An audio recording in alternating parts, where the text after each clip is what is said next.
Hello, hello. Welcome. Hey, welcome to Yaklo Games Explains with Sean over here. That's me. I'm Sean, and that's David over there. Oh yeah. Today we're going to be explaining. This is our third episode of Explains. Yeah, go check out the other ones if you haven't.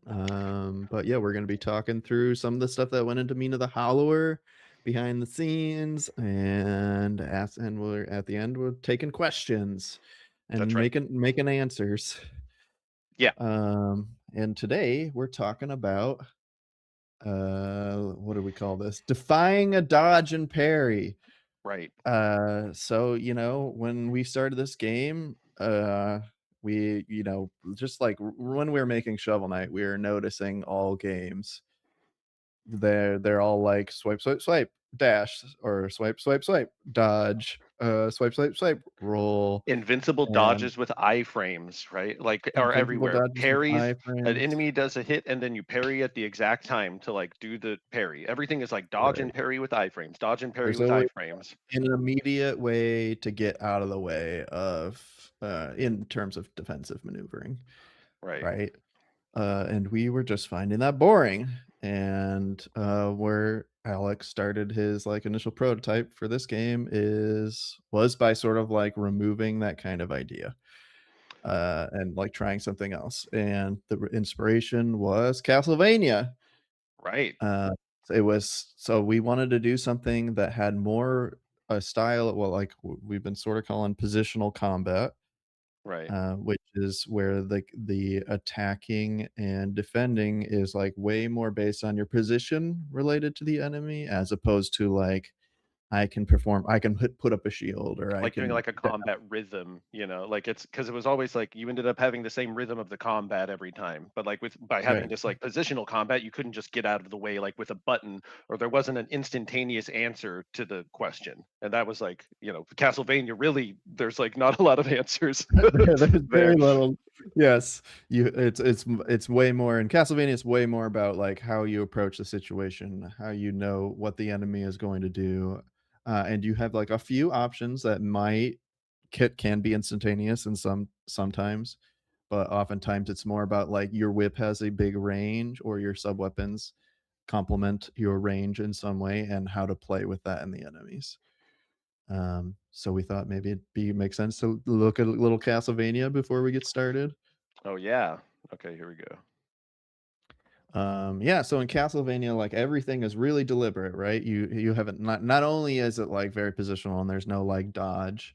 We're talking old school NES Castlevania This is here. like Castlevania 1 on the NES that we're looking at right now. Um, yeah, so not only is it like slow and deliberate, but you don't have many options for getting it way out of the way. Even like, in like um Symphony of the Night onwards, they added like a backdash, right? Even that those kind of options are gone here. Well, It's right, you just can move around, like, especially, like, in Symphony of the Night, it's, like, very, very different, right? You can control your jump totally in the air, you can attack and, right, you can, like, you can cancel your jumping and attacking in ways that you can't in Castlevania. It's like the movement is very fluid compared to original Castlevania. right. Yeah, so I would say original Castlevania is much more rigid. So if I can unpause the game here, you can see I've got this like oh maybe you can't see because there's so much flickering, but I've got this long whip, right? And it's really about using that to my advantage to get rid of to like dispense of these enemies. Can you, Um, like, can you move and whip? Move at them and whip. no, like see I stop when I whip, right? Wow. But I can I can jump and have a moving jump whip. So like that's like this jump is fixed. I cannot move at all once I start the jumping. But there's this advantage of like if I do the whip in the air, right, I get like essentially a longer attack box um at the cost of being like fixed in my motion. Right. Um You can't even like feather your jump. Like I mean, that's what I'm used to doing. Like in a modern game, right? It's like, or in modern, right, but you like in wiggle wiggle wiggle wiggle in a back and later forth. so in a later side scroller, you could like wiggle, or like Hollow Knight's like that, right? You're like going back and forth and like Yeah, hitting. right. Yes. Yeah, so we wanted to like obviously this rigidness is very hard for people, especially in modern days. Like, it's basically been taken out of games. But we wanted like some way to have this sort of like positional feel and to have the deliberateness of it. Like you really have to choose to jump in this game, right? Yeah. When you And we attack, it wanted, takes a while too. Like his yes, wind up for the whip is so long that it's like, I mean, that this is the first screen of the game, but like those zombies could just like run you down if you press the button when they're too close. right. So other options you have in this game is ducking. So some enemies take advantage of this, like the height.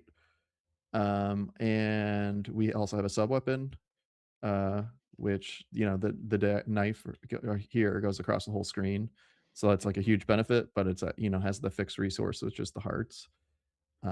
So you get into a situation like this, and this is in a more modern game like Sean's example of Hollow Knight. This is not scary at all, ever, right?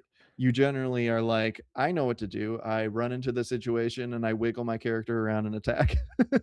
Right. But in this, I'm like, I don't know what that character is going to do, and my position matters so much in relation to it, right? And if I know how that character moves, then I like plan my position accordingly. But like now that I haven't seen this guy, so I don't know what he's going to do, and I'm going to have to be real careful with my position. And from experience, I know he's going to jump behind me, and I immediately am like turn around and whip, You have to right? turn around. You could. I always try and hit him with a jump attack and get hit. Um, and get hit. That's usually it's my approach. Oh, Yeah. look, So and that here I you mean, have to this use is the an ex- duck. Man, this is wow. This yeah, is great. They're really teaching you. right. Oh, you could hit him from Um, so far away as well. That was insane. I can't right. believe how high It's your range very, or how it's a long your yeah. range is.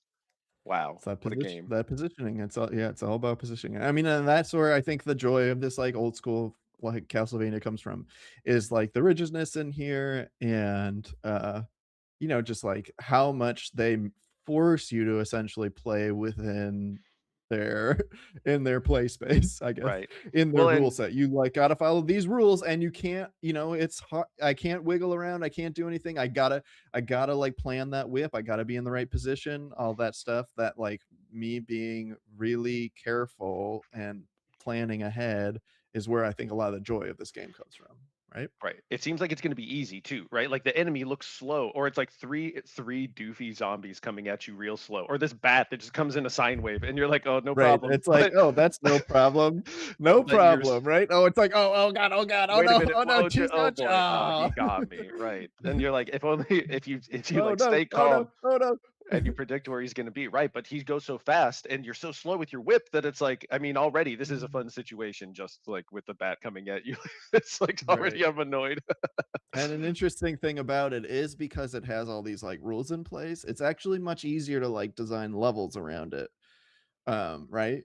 They can design real simple things and just put those simple things in simple situations, and that's, like, enough to generate interesting gameplay. Yes. Yeah. You just have a match. Um That's got to be important too. Like in once again in Silk Song. Just what happened? I, I did fell you from run out too of great a time? height, Oh. or maybe I ran Uh out of time. Um, yeah, like I was noticing in Silk Song, you were talking about like if the enemy was there, the positioning isn't as important. And I was thinking, man, no, but I'm playing Silk Song right now, and when the guy is there, I am like really scared.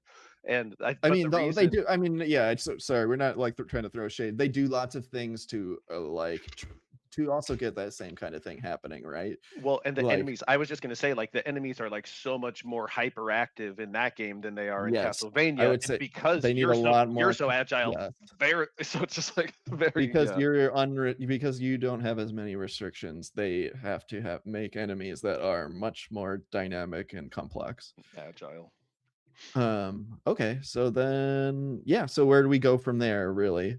So basically like what if we combine this with a top-down game that like that idea makes it so the positioning of your character relative to the enemies already has way more options, right? Like Castlevania has, you're in front or you're behind, right?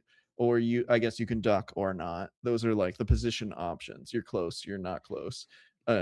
Just putting it in the top down space means we have like 360 degrees around an enemy where we can be playing around,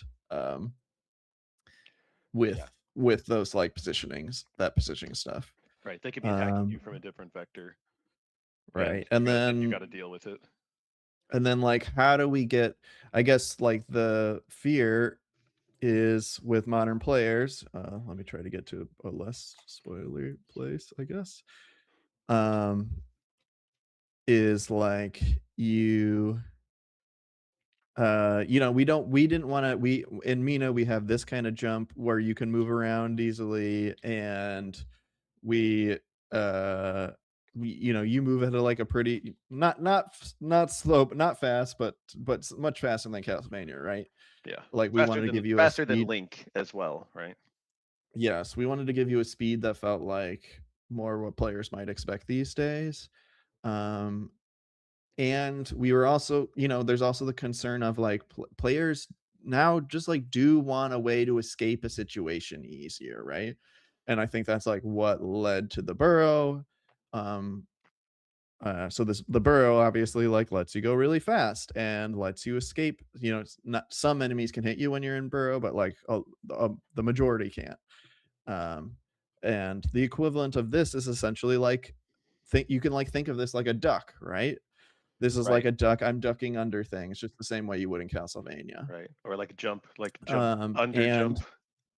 yeah, right, and appending this action as like you can only do it after the jump makes it so we can still have that positional style combat because it's not an instantaneous thing. Right, you And that's can't like what dodge I out think of the what made it way. all click. Right, and that was, I mean, that's something that when people first start playing the game, we got a lot of comments about like I can't, or like I wish I could like go into the burrow, or like I need to like go into the burrow more quickly. Like immediately, like where's my Right, dodge roll? Where's I need my to like dash? right, I just want to go. Where I like just it's want to immediate. burrow. I don't have to I think jump for first. most people playing it that come from other combat games, they're gonna feel the stark difference right away. Right, And but you hopefully can't. by Yeah, the end they see like that they're like, this is really cool. And then they want to play those old Castlevania games. That's like the goal of everything we're doing is like we're gonna show you this kind of style of combat or gameplay. And hopefully by the end you're like, wow, this is really cool too. I can't that this is like a cool way to make games also, not just this one way of dashing right away. Um yeah, so the benefit of making this really fast um is that like I guess one, it's like unwieldy as like a dodge, which is nice. And two, it allows you to control positioning more. So we can really play with the top down. Oh, I can get above the enemy. I can get to the left of the enemy. I can get to the right end of the enemy in any situation, right? right. It's fast, So it's really yes, it's fast and it allows you to reposition yourself. and like your Um jump sort of sucks too. I mean, it doesn't suck, but it's like it's only you can only it's go a small, tile. it's You can small and only go a doesn't tile yeah, or it two. doesn't really escape You can't situations. jump Yeah. over a big guy or anything, but you could burrow under a big guy, no problem. Usually, I mean, unless they're really big. Right, and the fact that it is fast and fine movements are hard to do in this burrow means, like, you wanna get back in this mode so you can more easily control and attack, right? Yeah, Um, okay, so that I mean, that is the burrow, and then I guess the jump, I mean, we wanted to have platforming, so that was, like, part of having a jump, but, like, where does this fit into the combat? We talked about it freely moving around, but, since we're adding a jump, we wanted to sorta have that, like, the heights that you have in a Castlevania, right? We have like, you can jump and attack things above you, you can duck and attack things below you. You can whip at your level. Also, how to like that jump sort of lets us do the same things. You could attack things high or higher on the screen easier by jumping. And if some then on the in the same way, something else could attack high, right? right. They could It hit you when basically you're gives you jumping, like, or yeah, they you're can like, hit you when there's you're like burrowing. three positional layers. You're We've like above, we've added below, like and yeah, we've grounded. added Yeah, layers. Essentially, we've added more layers literally in depth of the combat. right. Um, yep. So, something that is tricky about this though is we have to spend a lot of time like making it clear. We really wanted to focus on. I should go more. I went to the wrong area. We wanted to make enemies that feature these mechanics, right? Hmm. So something that's tricky about top down, obviously, is it's hard to see your height, right? That's like why we have a shadow under the character. So like visually, that my character, they're not standing here on the screen, they're actually, like, down here, Yeah. right? How far up And are that you? so, yeah, telling where you are can be tricky, and the same goes for, like, an enemy. So we have to come up with, like, sort of similar language so you can see, like, this guy is gonna do a ground pound, and I have to jump over it. And you can see this art, the way it's made, has these, like, brownness in it, like this flat shadowy thing to let you know that this is like a ground attack. Right. There's a lot of things Um, that are all in the game that all look like this that are like it's coming from the ground because like you can't burrow under it. It's like coming from the ground. Don't right. burrow under it. For example, if we go to Bayou and see this enemy, you can see, like, they're spitting up the same burrowing particles that you spit up Right. So you when like you're can't over burrow under ground. that guy, right? Burrow under him. Um Right. So I know, like, he's in the ground, he's doing a ground thing, and in this situation, I can jump over it, Oh, right? hey. Because I know Right. he's doing a ground thing. But he's got to be real short, right? Because the jump isn't that tall. Because my jump is short, yes. Right. And Um, that was something that we were dealing with throughout the entire development. It's like it looks like I can jump over this, but I can't, or like I want people to jump over this, but it doesn't, but they're like not trying, or I'm trying to burrow under this. Making sure all that was really clear right, was and that's definitely a mostly, lot. like, visual language of these elements look the same as things you might expect from the player, or they look the same, like, we use spikes very often, like in that other example, just because if you use spikes, you always know they're coming from the ground, right? Um Yeah. and like spikes are in the ground, so I can't like burrow through the spikes because they're like literally in the ground. Like even the logic of it sort of like will make sense to players, hopefully. Um, okay, and then looking at the weapons, let's go back to like here. We added a whip, and it's got a very similar. I think it maybe is a little might be a bit tad faster than Castlevania, but Definitely. I mean, the it's game overall is like similarly faster than it's much Castlevania. faster. It's like Yes, very hyper, especially with but all the it's the stuff. It becomes quite hyperactive, I think. right, but it's definitely the same kinda like, "Oh, there's a very long," you know I'm going frame by frame right now, the speed, so you can see there's like, I don't know, 14 frames or something before the attack actually comes out. And even the attack itself is not, like, out right away, right? You can see it slowly gets there. Right. So it takes a lot more planning, especially if you're gonna hit at, like, the tip of the whip, because that's even more frames, of time. Right. So and then, the other, like, way we're sort of leaning so we can make it faster, right? But because and the way we can do that, sort of the trade-off is that we are 4 directional in the gameplay. So you can, like, only attack in these directions, right? And because of that, like, there's a lot more positional gaps. So, like, I can attack up here and I can attack over here, but, like, this whole area over here, I'll never be able to reach, right?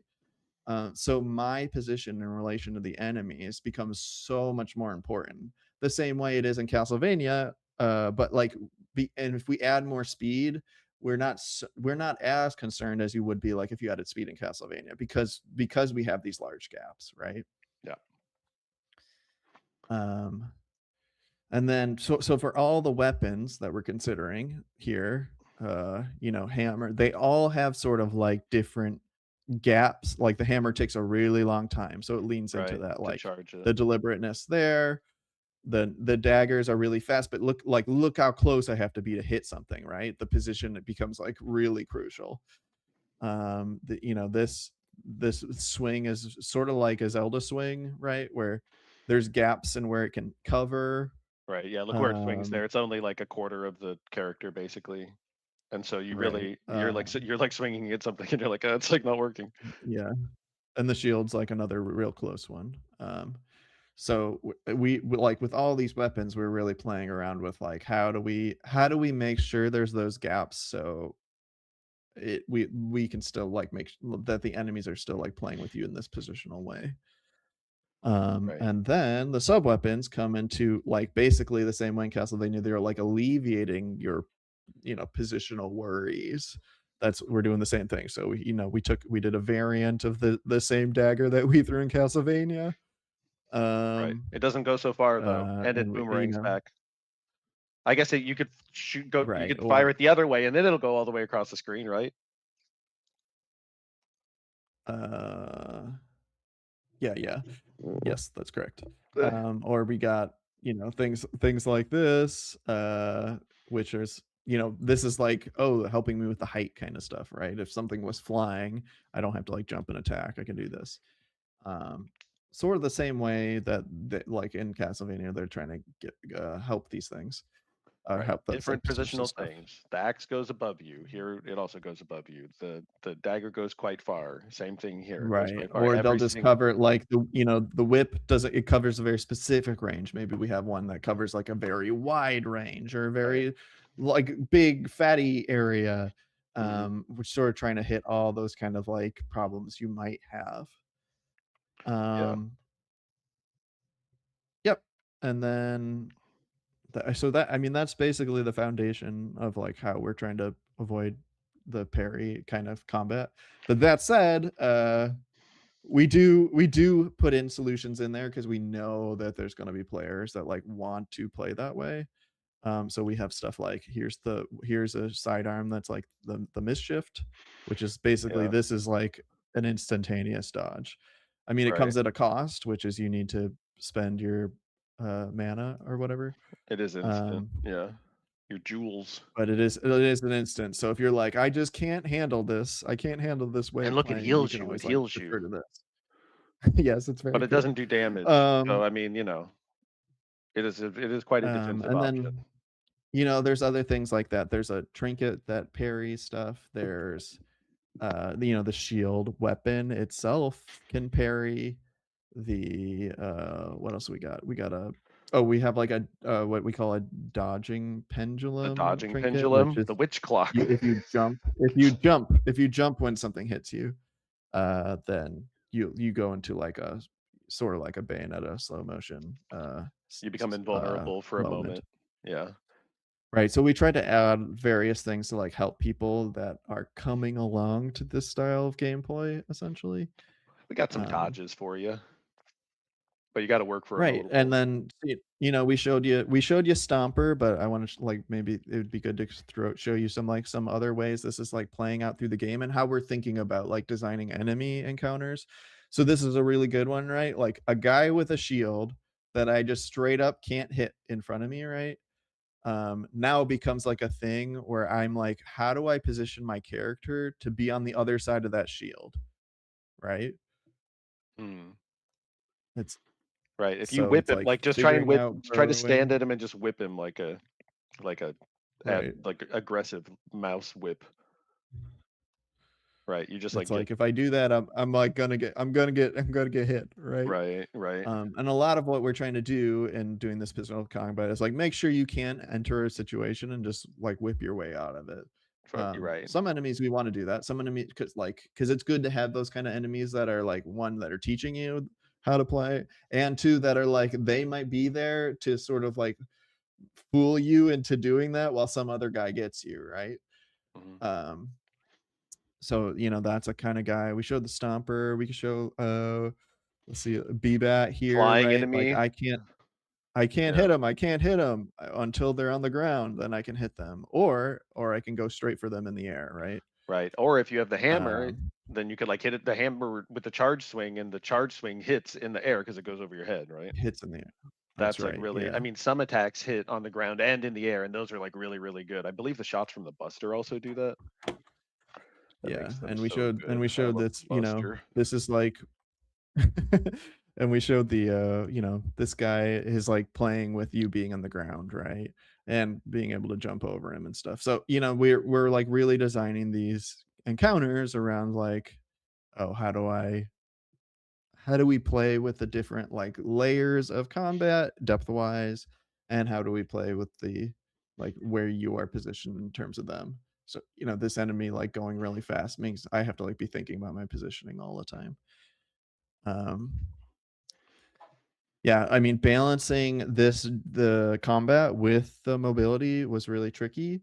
I would recommend we put together a little tiny video that showed off like a bunch of the tricks we had to do and a lot of those tricks were to help you with platforming, but a lot of them were to make it easier to do combat too. So, like just one example is when you jump, we add some floating frames when you're over a pit, so you have like more time to think about where you're jumping and get over that gap easier. But like that time, if we put that float time, here all the time over ground, then you wouldn't be able to get into your burrow fast enough, and it would just feel like it really drags out, like, or makes you, the burden of having to think 25 frames versus 30 frames ahead is like very massive. And so we wanted to try to keep that time down as much as we could.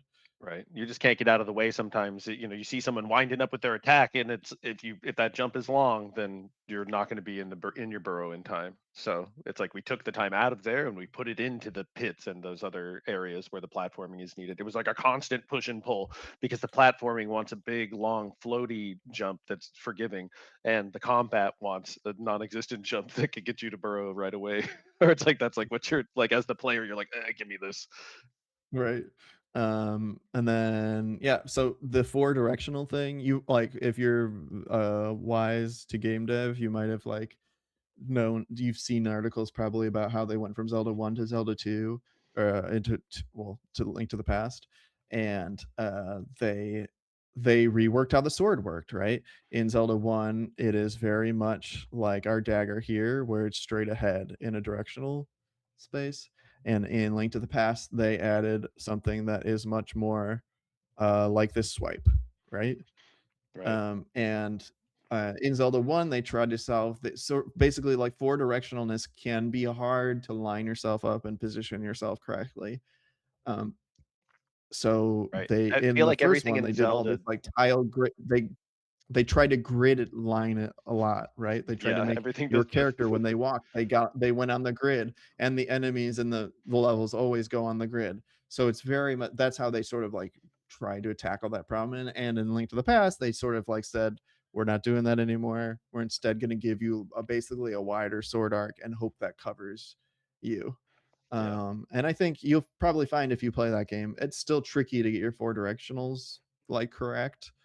And so we spent a lot of time on like these hitboxes, making sure they felt nice and making sure like when I press that direction, you can see like I can even change mid animation, right? Right. And look at yeah, look Um, how you like scoot, just like all of the subtlety yes, of the movement was when I move, like it's like just give me a little wiggle room to get the direction and get the position that I need. So we spent a lot of time like just massaging this kind of thing to sort of like help like I mean, we're never going to get rid of the four directional problem. It's sort of like part of what makes it enjoyable, right? And what we're talking about, like we want some of that in there for sure. But it's trying to alleviate as much many of those like I feel like the wrong attack came out kind of problems you might have without going the like Batman Arkham Asylum route of, oh, there's an enemy in front of me, it will try to attack that direction, right. right? Yeah. And we want to not do that because we're going more for this position is what makes it interesting here. Also, I feel like with platforming, that would be like really, imagine you're like fighting something and you like move and then you're trying to, and then you would be in a different spot than you were Then and you're you would like in a jump. pit, yes. Yes, you would die. Yeah. I mean, it would probably be a fun challenge, but that's like definitely different than the direction we went. Yeah, and then the last thing I want to talk about is sort of like one of the problems we ran into, which is like I alluded to before, is the whipping something down problem. So we played, basically like if you're a slow, deliberate character, hitting the enemy and the response becomes extremely important, right? In Castlevania, a lot of how they solve this problem is just by making enemies one hit or making them so you can whip them down. And we really wanted to avoid that. Right. You can hit them over and St- over and over again with like, but you could stun lock them basically. Stun lock them, yes. So here it's like, okay, you're gonna go hit the enemy. So we came up with this like response, which essentially is they damage flash, which means they can't hurt you during that time. Um, and they're sort of stunned at that in that moment, and then they can start like functioning again. So like the enemy is like just completely paused while this shaking is happening, Right. and then can proceed with their movement. But the So we shaking had to doesn't do a take lot. that long, though. I mean, it's pretty Yes, it short. doesn't It take should that be. long, and you can see the gap between, like, right now, I'm done whipping and I can do stuff again. But and he's still shaking, and not that many frames later, he's active again. So that window is really, we used to have like a much longer like enemy was stunned window. We had to like reduce that, and we like basically the comparison between when you're ready and when the enemy is ready. We had to like tighten that gap so you couldn't stun them a lot. And but at the same time, if you do that, then they can hit you really easily out of it. So we do have like things like this guy secretly can't hit me for a couple frames right after he gets stunned. Um, or sometimes like other enemies can't hit me right away just to make sure like you don't get feel like the bullshit of I'm hitting that enemy and this other guy jumped into me while I was doing it. Right. There's a lot of like little tiny tricks like that we're doing, but we try to keep those as small as possible because we want it to be as like we want that deliberateness to be there, right? And if you add too many of those kind of like we're guiding and helping you through the situation, then it's not going to have that feeling anymore. Right. The game needs to feel real and dependable, and the behavior of everything needs to be reliable because we're expecting you to learn it. So it has to be like understandable. Right. Um so yeah, I think that's maybe it for this what we had to talk about today. Cool. We can dive into the Um, questions. all right. Shall we jump into question time? Do do do do do do. Headed to Q&A. Q&A. Okay. And Is this it? just a That says reminder, yeah, try to keep the questions on topic if you can. cool. Uh, Oh, this says top. Says top chat here, but I'm trying to. I do have it. Well, that's better than nothing. But this is not showing the questions. all right, question number one: how do you design enemy movesets with positioning in mind? Uh, I mean, usually you keep the ranges of all of the weapons and all of Mina's moves in your mind as you're making it, right? So it's like every single enemy in the game is like this is an enemy that moves toward you, or this is an enemy that approaches you and then has an attack, or this is an enemy that shoots a projectile at you or whatever. The distance that the enemy stops before they shoot the projectile must be further away than your whip, far away enough that you're gonna have to chase them down when the bullet is coming for you. If an enemy does a melee attack, then they're gonna like probably go into your range where they're gonna do some kind of wind up, or do a wind up like outside of your range, so that way you could see it coming and then like come in at you. I guess you just need to take it on a case by case basis. Like with a flying enemy, you'll have the same thing. A flying enemy must approach, and then like if a flying enemy is literally in the space above your head, then you can't jump and attack it. So usually they'll be like around somewhere and then like try and attack you from some kind of vector. Usually, like we were saying, the positionness of the up, down, left, and right of your whip is such that if you have something come at a diagonal, it's really hard to deal with, and that's like another good way. Um, yeah, I mean, there's a basically every way that Yeah, you could, every verb you could and think of. something I would add to that is like, well, oftentimes when we design enemies, we're thinking of like one way, sort of the same way with sidearms, where like, here's one thing it helps you with. Oh, it gives you a very long ranged attack, right? With enemies, we're trying to think of one thing they're good at that you're not good at. Like this guy comes and flies at you and it's hard to hit a guy that's flying, right? Or this guy Yes, burrows under the ground and he messes up your burrowing. right, Or this guy has the shield in front of him, so you have to go around him to hit him. It's essentially like, what? How do we solve the same way in Castlevania? It's like this guy moves in a sine wave, and it's hard to line up your whip with a sine wave. right. It's like that allows us to use them in very specific situations.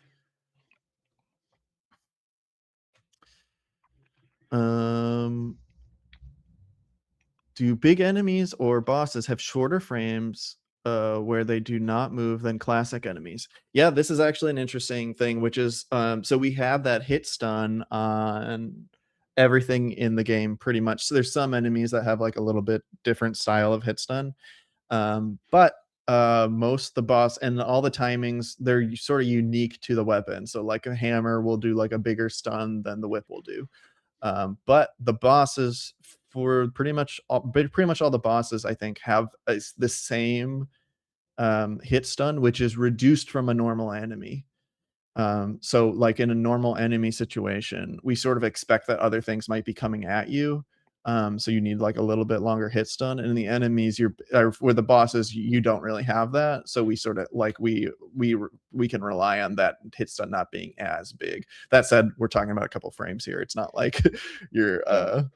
it's not like a huge difference in windows. You might not even notice it as a regular player. Yeah.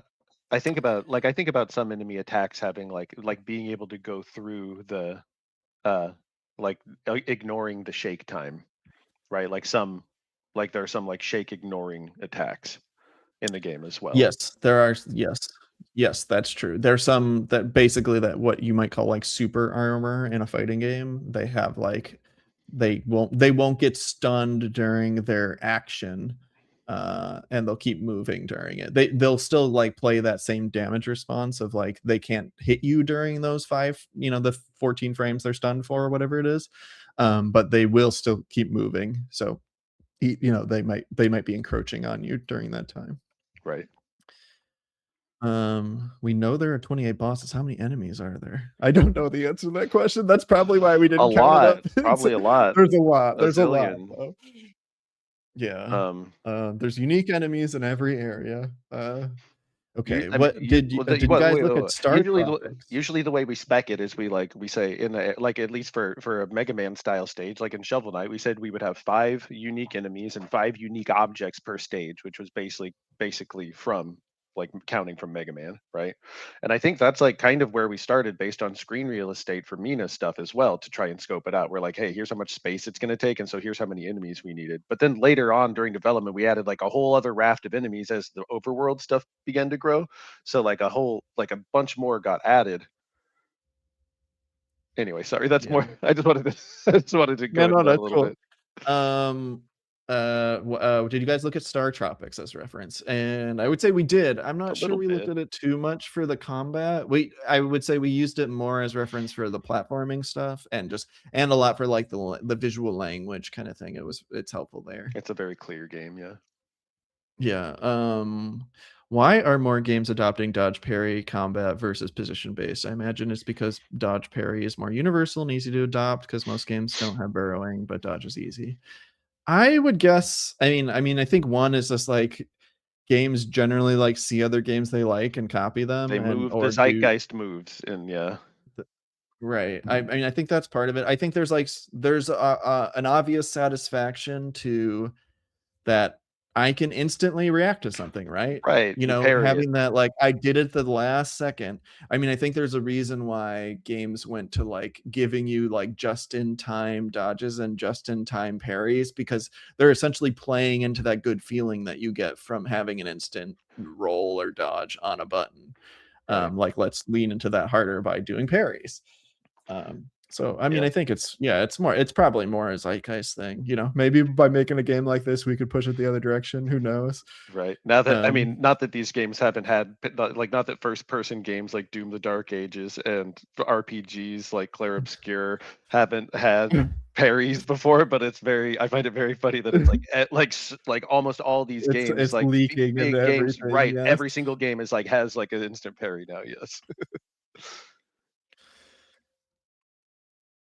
Um, is there a fear of players over leveling and making combat encounters too easy? Yes, and we did talk about that yesterday Our cool in our leveling video. chat. If you want to reference that. If you want to look at some spreadsheets, it's not quite as exciting as, or I mean, it's much more exciting than today's where we looked at video games. Did you add the modifiers because some people had trouble with the difficulty of the demo? No, we did not. We actually had all those modifiers in place already. We had to disable it in the demo because we didn't have it localized yet. Yeah. The If modifier you set, actually booted up the demo, you can see that it's grayed out in the menu because we wanted to show that there would be modifiers. right. There was I remember though, a lot of the modifier sets I was like thinking about, or like you had to turn them all on manually on and off when we were playing I don't know, it was like some demo or beta version. I remember playing it with everyone and being like, okay, what are the sets going to be? And like it was right around the demo time when we started thinking about that, or at least I did. It was like, you know, Yeah. the like yeah, getting the whole because they're cut like combos of modifiers that have a bunch of them all like all turned on at once. The studio often operates under limitations inspired by our older hardware. How do you decide on constraints you find valuable versus ones that are too restrictive and annoying? Um, that is an interesting question. I mean, one thing which we've talked about a little here is that like there are some things that people just like can't stomach anymore. Like a fixed jump in Castlevania is really hard to get someone to Yeah, do. Right. you'll yuck Um, out immediately. Yes, yeah. I mean, we could try really hard, like, we could build a whole game around that concept, The around, fixed like, jump game. making you love that concept, right? We could Don't work re It would take don't a lot of work. don't It's, like, tease me. very, very difficult. But that's a big it would be a it's, like, basically, like, how far do we wanna go to essentially make something like that be something you would put up with? I don't know. That's, like, basically like it's like how yeah that's like a lot of work and maybe we won't don't want to do that much work and that's why we don't do it but we do want the idea of positional stuff and we can solve that other ways like we have here, right? Mm, um yeah, but I mean in general we're choosing constraints because we like those constraints and we think they help make a better game. right. Usually, uh yeah, I would say like if there's some technical limitation that we if there's some technical limitation that we don't feel nostalgic about or that really doesn't provide any kind of value at all, like usually it's like with pixel art you can do things that you could never do with like a high res 3D game, or it's like with the positional combat you could do something that you couldn't do like with the dodge, but it's uh like with all of that sprite flickering that we just saw in Castlevania, is there like anything that's actually like better because of the sprite flickering? Like like no, right? Like it's not like it's yeah, there's like I don't think anything like if it made it clearer because it's like, oh, because I can only see a few at once, it's like clearer, but there's no it's like it just provides no value, and so we don't emulate it. right.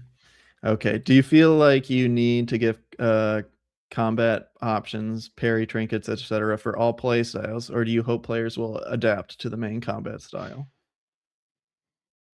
I mean both, right? We Yeah, I think both is really the answer. Like we do want to provide those mechanisms to help people that are, have trouble coming from that or like you don't know how to play another way.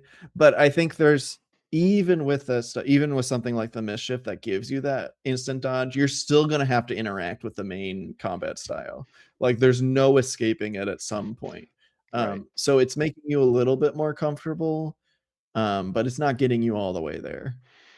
Right. Like all of the set dressing and all of the everything is just like to get you like we want you to like eat the burger of doing the positional combat, and like anything if we can like dress it up by adding some trinkets and some sidearms that help, and if we can like dress it up with this with a cute mouse character, whatever whatever it takes, we're gonna get you whipping and burrowing around.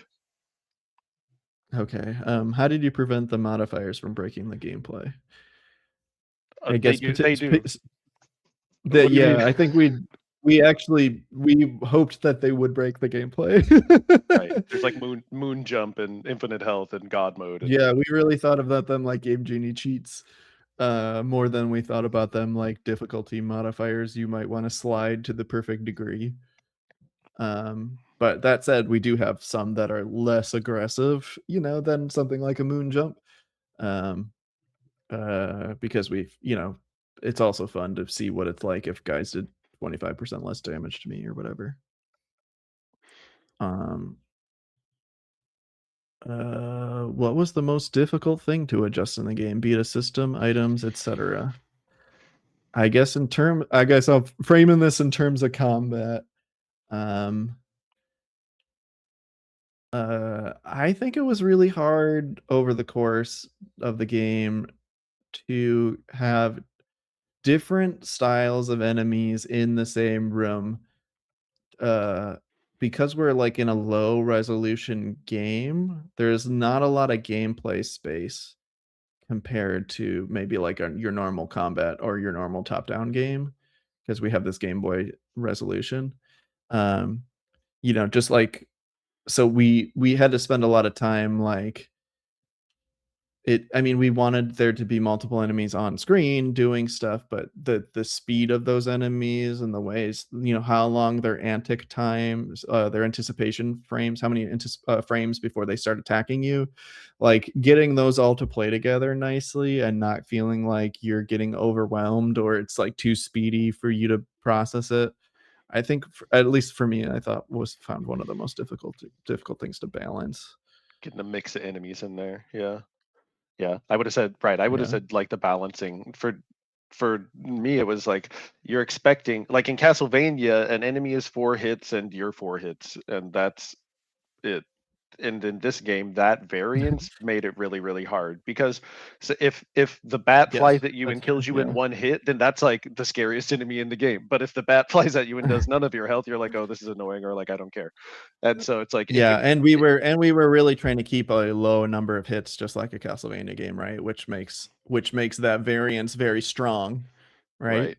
Like the difference between 1 hit to kill, 2 hits to kill, and 3 hits to kill is a very, very large gap. Right. Yes. And you could, I mean, which is cool because you could feel it like when you level up or when you get an item or whatever. And then like you go from something being 2 hits to 1 hit, you're like, oh, it's on, I'm ready to go. But yeah, I mean, that was really hard just because it would totally change the feel of the enemy. It's not super related to the positionalness, but it's, yeah, more balancing. How many jokes were told amongst the dev team of Mina having to narrowly evade cats and mouse traps as part of her combat training? Uh, This is funny because we actually, like, did not think of her, like, as a a mouse, mouse at and all. there's something very at the end of the game, like a gameplay object, which I think everyone will see as very mouse related, and when we put that in the game, we were just like, "Oh my god, like, why didn't we think of doing more mouse kind Yeah, we of, should have like, done some traps?" mouse stuff And in here. That'd have been good. Yeah, people like keep asking like, "Does yeah, Mina like that would've made cheese? a Does lot she of eat sense. cheese?" And it's like, I don't know. There's no cheese. I think there's It's no like cheese is not yeah, we just, mentioned in the like, game. totally We did not forgot, think of that or it for wasn't. some It was like reason. not a. It was Yeah. like maybe we'll lean into that more in the Mina 2 Electric Boogaloo. What's your favorite sidearm or weapon or trinket? Okay, to not answer if it's a spoiler. Oof. There's a lot of good ones. There's a lot of good ones. What's your favorite weapon, David? I mean, I like the hammer a lot just because I like to do big chunks of damage at once. Yeah, I Um, think I'm a buster. I think I like the buster. It's my, yeah, my Buster's really fun. The fun thing about the weapons is that they also are like depending on the stage you're in or depending on the situation you're in, like the weapons can really change in their usefulness or in the way they're like fun in that situation, right? right. Yeah, Like, for they're some all places, balanced yeah. to be, like, equally good, but sometimes you're like, "I just like really bouncing those bullets off the walls in this arena." Right. Or the hammer is just like too slow and I'm gonna like I just get creamed in some it's You're like right. just too slow in some places. Um Yeah, so okay, they're as all far as good, though, they're all yeah, good. yeah, I mean they're awesome. They're awesome, all awesome. And as far as the sidearms, I mean Mischief is like so good, the one that we looked at. But it's like Yeah, we it's talked about lame this. though. We talked It's about like this. okay. Uh and then as far as trinkets go, we haven't talked about trinkets yet. You wouldn't even know what we're Yeah, talking we'll about we'll we'll save that for a future video. for trinket Alright, any more trinket questions day. about positional combat before we, wrap this up? Wow, everyone And loves hammer. I haven't looked at the yeah. What are you looking at? Regular chat. Or just, yeah, I've seen regular chat if someone didn't know how to drop their questions in the question thingy. Okay.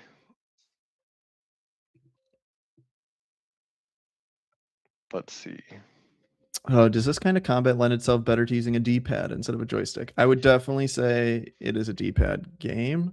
That said, we put a ton of effort into the joystick. Right. Um, so I mean, we know there's just a lot of players that will play with the joystick, or your controller feels nicer to use because the D-pad stinks, or Right. My the hand joystick's starts rotated.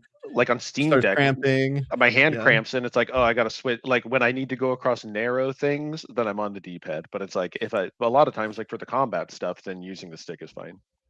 Yeah, but we had to do a lot of tricks. Like, okay, so like here, can I hold up a joystick here? Can you see this? We see it. Okay, so say I like you might know that joysticks have like dead zone problems, right? Like if I press like this, it thinks I'm pressing to the right, even though I'm like clearly going up. Because I pressed like slightly to the right. So we had to have Right. dead zones like normal games where it's like this is considered up even though I'm slightly to the right. But we also had to do things like say you're holding your controller sideways, right? With the Switch controllers, this was happening to me constantly. I don't know why, but I was always holding it at like a 30-degree You hold angle, it sideways because it's like hard to hold it this way. and So like the you up might and down was wrong. now you decide to move your joystick like this, right? And you think you're pressing left, right? But you're pressing up. You're pressing mostly up. So we had to do things like we're gonna treat you like you're going left because you switched your stick so much that we think you're pressing left now. So we had to there's a lot of that's like one example, but there's a lot of stuff we did essentially to sort of like treat the stick like it's we're like helping you get the direction that you hopefully want to be getting out of it because there's just so many angles and so much ways you could be screwing this thing up. um People are saying the uh controller is funny too, because dude, that's like such an ancient ass controller. yes, I mean I've like developed on this. I've developed on this for like I don't know since I started maybe I mean, basically like but it's wired. since this controller was invented I got this and I've never switched developing on anything else because it has a really bad d-pad and it has a really bad joystick so it's great as a game. It's great. Wow. Yeah. So it gives me like a good starting point as like a thing to like practice and If play it works with. on that. Yeah, then we're like pretty good. Yeah, and I mean something I'll do too is I'll often play the game like this, upside down or backwards or like use the wrong hand or I'll try to screw it up to be like I'm playing it like a dummy or I'm actually bad at the game and I can't. It like makes you, I'm not good at doing that, so it's like Yeah. good to put yourself in a bad space. Yeah. Yeah. Definitely. Um. Okay, let's see. That's Any more funny. questions? Otherwise, I think it's uh That's it. We uh did it all. Positional combat. all right, that's a wrap. And I think we're gonna do another one of these tomorrow, right? I think so. Yeah, we'll get it. We'll get it in the on the tweets and stuff. But yeah, so another cool episode about positional combat and Castlevania.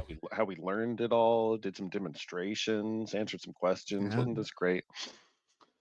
Thanks for joining Uh, us, guys. yeah. Thanks so much, and see you tomorrow. Bye.